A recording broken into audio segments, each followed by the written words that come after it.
Disney at Ben Nash. Nash di gweld rhediad Kenny tu ôl yr amddiffyn. Kenny yn cael blaen troed at y bêl. Dros Ben, Alex Lang.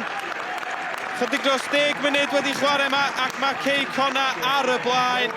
Y golwr Lang yn cael ei ddal yn hir neb. A Kenny yn codi'r bêl dros i Benno i sgorio ei drydedd gol y tymor yma. Aaron Williams yn gyrru teg at amddiffyn Met Caerdydd. No Edwards yn gymodd. Edwards nôl i fewn at Aaron Williams yn y cwrt. Bêl yn glynu o dan draed Williams. A mae'n creu lle i groesi a Jordan Davies yn codi. Lang yn arbed.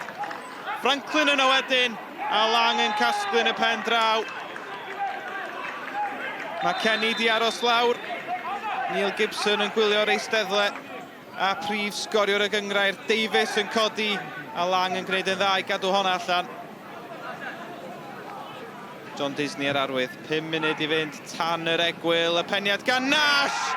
O, a mae di curo Alex Lang yn llawer rhy hawdd.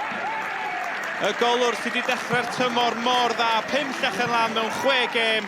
Dwi'n mynd cael llawer o hwyl ni heddiw. Cei Connah erioed, wedi colli gêm gartre yn y gyngrair yn erbyn Met Caerdydd. Ac y bod nhw mewn cartre newydd erbyn hyn, mae'n ymddangos. Os yr hediad yna yn mynd i barhau. I Jordan Davies ledi'r bêl at Aaron Williams. Cei Connah yn dod eto. Y bêl yn gwiro allan. A Ryan Harrington yn tanio oddi ar y postyn mor agos gan Ryan Harrington. Fel tas efo'n siapio fynd am y postyn pella. Ac yna i ddaranu hi'n erbyn y postyn gosa. Harrington eto. Tro un ffordd yn ar llall a di gweld yr hediad gan Callum Morris. Morris i fewn i'r cwrt. Wild, heibio'r golwr i gefn y rhwyd. Mae'n 2-0 i Cei Connah.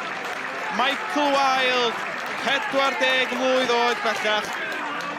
Y ddau eilydd yn cyfuno. A Wild yn sgorio ei gol gyntaf tymor yma. Disney yn uchel. Wild yn codi. Nash yn penio. Dyna'r bedwaredd.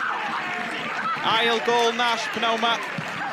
Pnawn i'w anghofio i Met Caerdydd. Dim kit, dim siap anyn nhw heddiw. Ac yn bydrydydd gêm yn ôl yn ôl, mae Cei Connah di sgorio 4 gol. Ben, 2 goals, 3 points.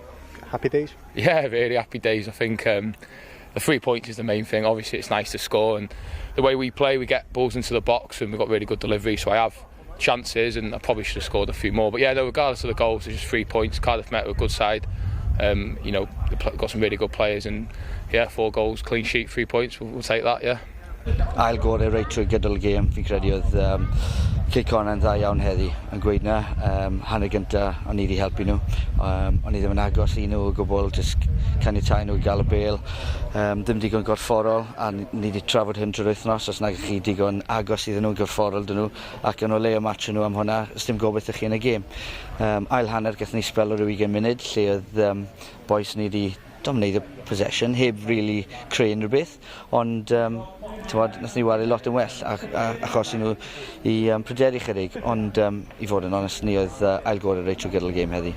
Yeah, I thought it was a game we were fully in control of. You know, they had a period in the second half for about 10-15 minutes, but I think apart from that, I think we dominated possession, created numerous chances, and you know, we'll always take a 4-0 victory, but you know, again, we looked at it and perhaps, you know, it could have been a few more, but you know, we won't be greedy. It's 3 points on the bag and on the table, and we'll just roll into the next game.